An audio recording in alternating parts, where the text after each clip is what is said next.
wherever you are, we say welcome. And we thank you for your viewership week after week. And we pray that the blessings of God will be with you and your family. So we welcome you this time and we ask that you invite someone and stay tuned. God bless you.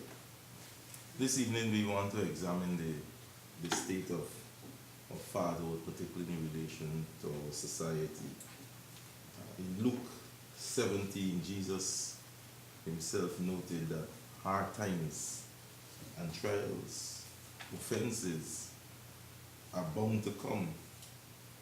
And so it is important that as fathers, we prepare our children, particularly our sons, to deal with such occasions.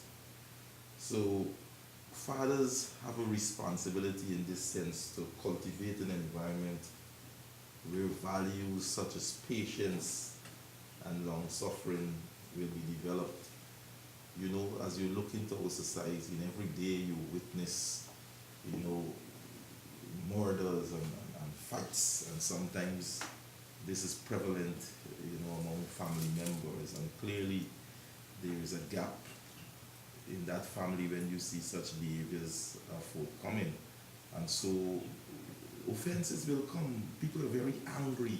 You just have to go there and, you know, even driving on the road, a man make a mistake and expletives and so on. And so people are angry, but we have to cultivate an environment as fathers, an environment where patience and long suffering is developed.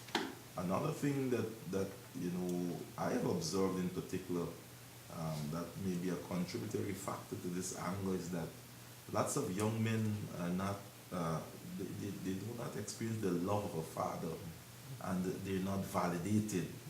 They're not made to believe that they have value and they're somebody. And so we want to examine the whole state of fatherhood this evening, particularly in relation to what we've seen occurring in our society. Gentlemen.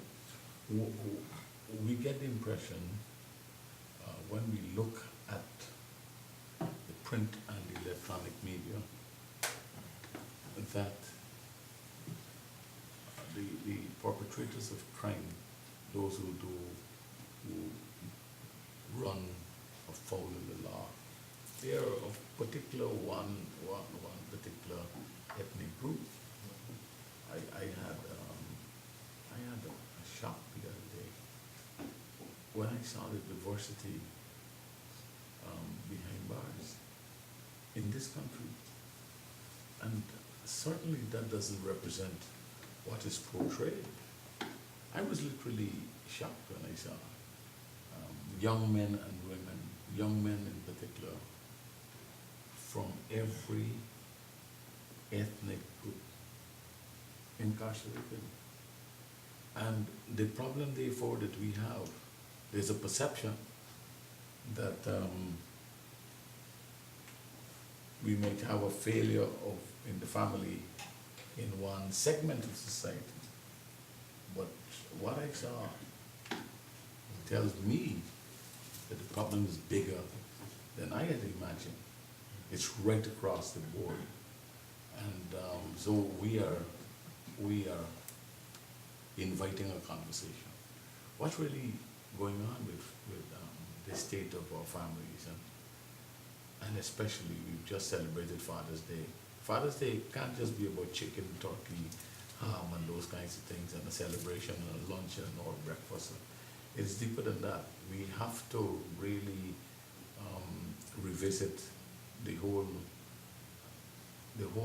gamut of responsibility as it pertains to fatherhood. Jesus gave a prophetic insight about the future, and in both the scripture that we heard earlier and in Matthew chapter 18, woe unto the world because of offenses, for it must needs be that offenses come, but woe to that man by whom the offense cometh, in Matthew 18:7. And so we have a picture, a clear picture, that if there is one thing that is certain, is that we'll have hardships, we'll have offenses. That is what we have present in our world. Now, are we preparing our sons and our daughters? Are they being prepared to deal with these eventualities? Sure, we're preparing them to write exams, but are we preparing them to deal with offenses? Are we preparing them to deal with hatred and anger? Are we speaking about these things in our homes? That's the question, and we want to target our fathers, and we believe you have a major role, we have a major role, we have a major part to play as we attempt to deal with this environment, this context that Jesus described, where we have, wow, offense. Can people deal with offense? Can your children deal with offense? One of the things you pointed out, Bishop, is the fact that the scripture is clear on this, that indeed offense will come. And like death, it is inevitable. We prepare ourselves. We know that this thing is going to happen, but how do we deal with it when it presents itself? What is coming to my mind is the fact that there are things that are passed down from generation to generation. There are issues that a family might be plagued with. Let us say some grandfather, someone having been exposed to some activity would have chosen to go the route of taking the life of that individual. That issue was not addressed in the family. And years down, we see this thing coming again, that some grandson or great-grandson being offended takes the same route. But that wasn't addressed in the family. So we need to understand the issues that might be plaguing the family, that can lead us to keep just portraying a lifestyle that is not right for us, that can cause many sons, many grandsons to be incarcerated because this issue was not addressed in the family. It could be, how do we speak to young people and cause them to understand that one act of craziness, one act of uncontrolled anger can determine the outcome of the rest of their lives. Yeah. One act, one silly act of picking up something sharp, there's a conflict, picking up something heavy, and you know, how do we help them to understand that we should try our level best to reason matters out before becoming violent? How do we, are we satisfied that in families across this nation that we are preparing, that young people are being prepared to deal with offense? It's not that if offense will come, it will come. So are we preparing them to deal with offense? I don't think we're preparing them sufficiently. Offense will come, and as we find in Deuteronomy chapter 6, the children of Israel were preparing to enter into the promised land. And God specifically stated, I'm quoting Moses here, in Deuteronomy chapter 6, he said, "Thou shalt teach them diligently, referring to the Lord God, unto thy children, thou shalt talk of them when thou sittest in thine house, when thou walkest by the way, and when thou liest down, and when thou risest up. And thou shalt bind them for a sign upon thy hand, and they shall be as frontlet between their eyes." The point that is being made here is that every opportunity must be sought to teach and to train children. We cannot, or we should not assume that the values that we're talking about here will come naturally to them. So there must be a determined effort by fathers, especially to teach and to train in the values that we want to blossom forth later in their life. You know, I think I support that, particularly the scripture. The teaching has to be deliberate. I remember as a young man, you know, a boy growing up, going to school, I asked my father, because I couldn't understand it. You know, man man stabbed another man, you look in the papers and somebody died and so on, and I asked him, I said, Daddy, how is it that a man could take out a knife? Because I saw knives in my home and the size of these knives and so on, and I was wondering how this could actually go into someone and so on. And I remember there was my father, he said, as you grow older, you will begin to understand as you begin to interact with people and how they operate and how they behave. And so that same, he chose that moment to tell me that, at all times you have to remain calm, and he talked about, not having, being hot-tempered and sorry after you have done the act. Because what I noticed also, these men who stab, a man takes a knife and he stabs another man, he drops the knife and then he runs. Yeah. Where is he running? Where is he going? So it's a kind of madness. And my father said, look, you see the consequences. He did that to that man, now he's running. Where is he going to? And what I see in some American societies, we're dealing with Guyana, but I think it is quite, and I want to put this out there, just like how you visited the prison bishop, I noticed in America some of these children that they have a tendency to go down the road. The parents, there's a program where the children are allowed to go to see prison life.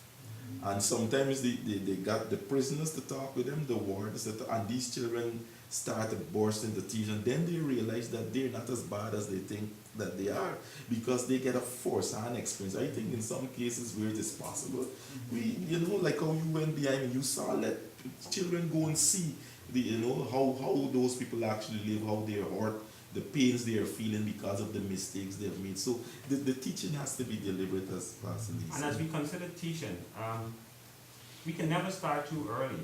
The signs are usually there from a very tender age. You may look at a child and they start to throw tantrums when they can't get their way. They stamp up their feet, they scream, they yell. Now, that's a teachable moment, because we have to teach them at that point in time, you know what, you're always not going to get what you want. You're offended because you haven't gotten what you want, but that's not the way you react. Sometimes we see they may be small, but then you tell them something and they start to throw their hands to hit you or something like that. That is when you address that issue. You don't wait, he's just a little child, he's just a little boy. No, you've got to deal with it then, because eventually they will grow up thinking that I can't get my way, so I hit somebody. Then eventually that becomes I throw a rock or I get a knife, and before we know it, we have a murderer on our hands. Sometimes our children have the impression that they're asking questions that nobody is answering. Nobody's listening to them. And sometimes you see it in their reactions, in their actions, different ways of how they behave. And so offense is created. But we have to, as parents, make that one-on-one time. Find the time, make the time to listen. Spend that quality time together, along with a good dose of quiet and of listening, so that you engage those children. And I believe once that is done, it will create an environment. So we're talking about how we can help these children. And so I believe once we do that, it will create an opportunity, a teachable moment, a time for correction, and also a time for affirmation. Let them know that we love them and we want what is best for them. And we continue to model that kind of concern, no matter how busy we may be. And I believe that will help the children to be more approachable to their parents, and even us as parents, we can continue to create that environment for teaching. Only this week, I normally carry school children to school, and there's this youngster who's 5 years of age. And I collected him from school, the teacher maybe said something to him, and so I was finding out from him what it was, and he kicked me. So I dealt with it right away, because I realized that, this might be something encouraged in the home, where when he can't get his own way, he would lash back out at his parents. So when he kicked me, I put the lash on his foot and I said, that's not the way to do it. I am not going to encourage that. I'm saying to you that I hope you file a report to his Shut up. Yes, yeah. Let them know. yeah, so I looked at David teaching his son, and he said, his son says, my son, forget not my law, but let thy heart keep my commandments, for length of days and years of life, and peace will they add to thee. Let not thy kindness and truth forsake thee. Bind them about thy neck. Write them upon the tablets of thy heart. So shalt thou find favor and good understanding in the sight of God. Here was David taking a stand because he was preparing his son for life. And so he used the opportunity that he had to teach his son, because this truth that he was imparting to him will not depart from him. One day he can go back to that truth. And so when we fail in our responsibilities to teach our children, we can't expect them to do what we didn't teach them. And that's the problem a lot of times. And so we find parents asking, where did they come from? Right from you. You know, I'm recalling reading a book written by a former chairman of the Joint Chiefs of Staff in America. And he said he had a wake-up call when he was a child. His Sunday school teacher, I'm trying to recall his name, but he was a 4-star general. His Sunday school, no. His Sunday school, that's an easy one to recall. His Sunday school teacher took them, a group of about 50 boys, to the penitentiary. And they woke up early in the morning because the Sunday school teacher wanted them to be there in time for breakfast and lunch. And he said it was just dawning when they got into the prison system and heard the clanging. This young fella said he heard the clanging of metal, and then saw how the men were being corralled and they were brought into the different areas. And he made up his mind immediately, there is no way that I'm coming back into this place. He said he looked at the faces of his young colleagues. Some of them were weeping. But the Sunday school teacher took them on this tour, trying to create an environment that this is not a place for celebrities. This is not a place for people who are pursuing their life's purpose. This is a place when you really run aground, when you really move against the grain. This is not a place you should aspire. That young man said he was not serious about his schoolwork, but when he left there, he paid careful attention to his schoolwork. And he joined the military, and the rest was history. He became a very successful general in the American Army. I believe there's a place for that. There must be a place for us to be able to bring our young men and women and introduce them for short periods into this context. And you know, you might be trying at home, like that little fellow who kicked you. I mean, you can imagine that. And some parents might want to just say, gloss over that. Oh, he's just angry. We have to deal with those things so very early. We have to note them. Now, in order for the father to make a contribution in that regard, he's got to be around. Yes. And he's got to be sober. You know, he's got to be around, he's got to be on the ball, and he's got to be sober so he could observe the growth and the development of his children. And too many men have abandoned that role, and they've left it up to either their wife or their women. And I think that is one of the problems that we have in our society. And it seems that from the evidence, that it is stretched right across. And we have to teach them we have to teach them anger management, because offenses will come. It's inevitable. you'll be offended. And you're not going to be offended when you become a big man or a big woman. You will find offense as long as you've entered this world. Yeah. There will be offense. And so we have to start teaching them. You know, something that if I can recall correctly, that the Grand Defense Force embraced early years, is that a part of the officer cadet training before graduation, the cadets were required to spend a night incarcerated at the Georgetown prison, where they were locked into the cell of the prison.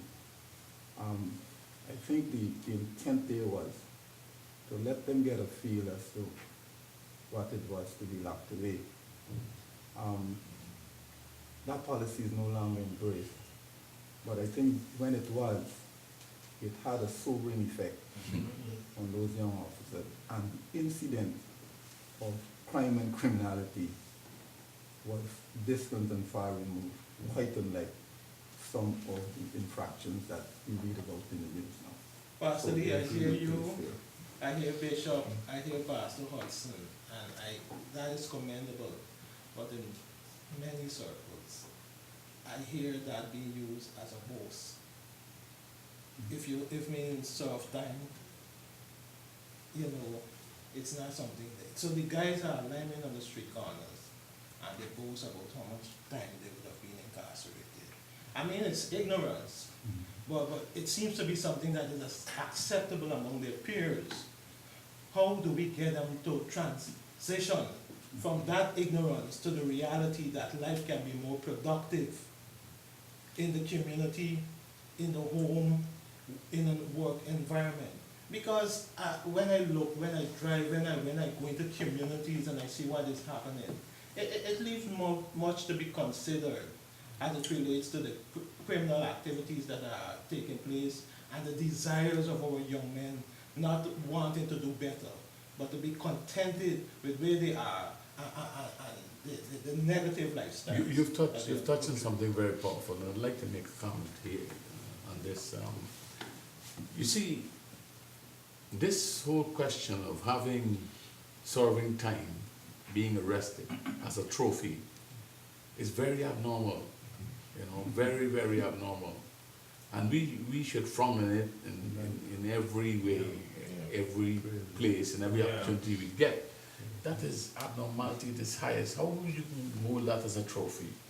No, one of the challenges I think governments face, especially in this country, there is an overwhelming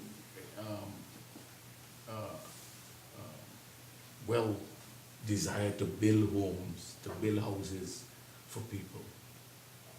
But you have communities after communities. You don't have playgrounds. You don't have parks. So the human capital, we have to invest more in the human capital, not just build a house. We have to build a park. And we have to build a playground in each community. Look and see how those little boys playing on the road Sunday mornings, or whenever they get an opportunity to pull out 2-man grass, make a goal, or some of them got wood and all those kinds of things. And all of us are held hostage by them, And we have to practice good anger management, not to get involved in foolishness. But it is important, it's imperative that every time we build X amount of units, we put a park, or we put some playground where the young people, and develop it where the young people can really burn up some energy and don't have to listen to that foolishness where men who serve time holding it up like some trophy.